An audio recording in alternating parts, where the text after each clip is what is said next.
కీర్తనల గ్రంథం 50వ కీర్తన. దేవాది దేవుడైన యెహోవా ఆజ్ఞ ఇచ్చుచున్నాడు. తూర్పు దిక్కు మొదలుకొని పడమటి దిక్కు వరకు భూనివాసులను రమ్మని ఆయన పిలుచుచున్నాడు. పరిపూర్ణ సౌందర్యము గల సియోనులో నుండి దేవుడు ప్రకాశించుచున్నాడు. మన దేవుడు వేంచేయుచున్నాడు. ఆయన మౌనముగా నుండడు. ఆయన ముందర అగ్ని మండుచున్నది. ఆయన చుట్టూ ప్రచండ వాయువు విసురుచున్నది.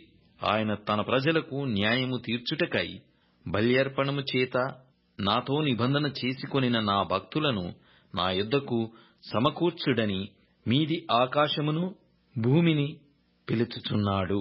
దేవుడు తానే న్యాయకర్తయ్యున్నాడు. ఆకాశము ఆయన నీతిని తెలియజేయుచున్నది.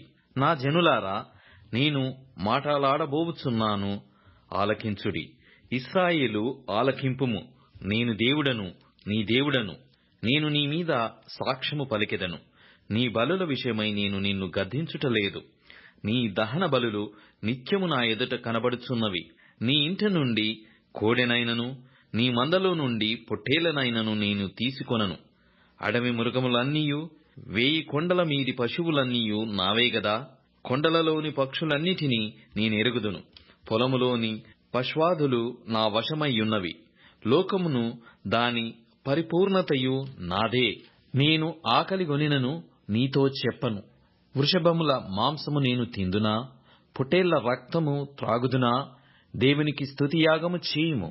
మహోన్నతునికి నీ మొక్కుబడులు చెల్లించుము.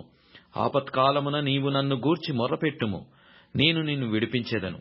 నీవు నన్ను మహిమపరచెదవు. భక్తిహీనులతో దేవుడు ఇట్లు సెలవిచ్చుచున్నాడు.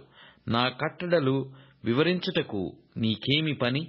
నా నిబంధన నీ నోట వచించదవేమి?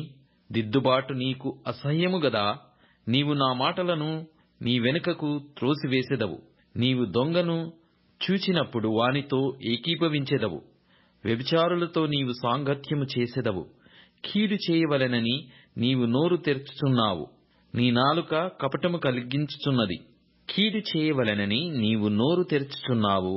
నీ నాలుక కపటము కల్పించుచున్నది. నీవు కూర్చుండి నీ సహోదరుని మీద కొండెములు చెప్పుచున్నావు. నీ తల్లి కుమారుని మీద అపనిందలు మోపుచున్నావు. ఇట్టి పనులు నీవు చేసినను నేను మౌనినయ్యుంటిని. అందుకు నేను కేవలము నీ వంటి వాడనని నీవనుకొంటివి. అయితే నీ కనుల ఎదుట ఈ సంగతులను నేను వరుసగా ఉంచి నిన్ను గద్దించెదను. దేవుని మరచువారలారా, దీని యోచించుకొనుడి.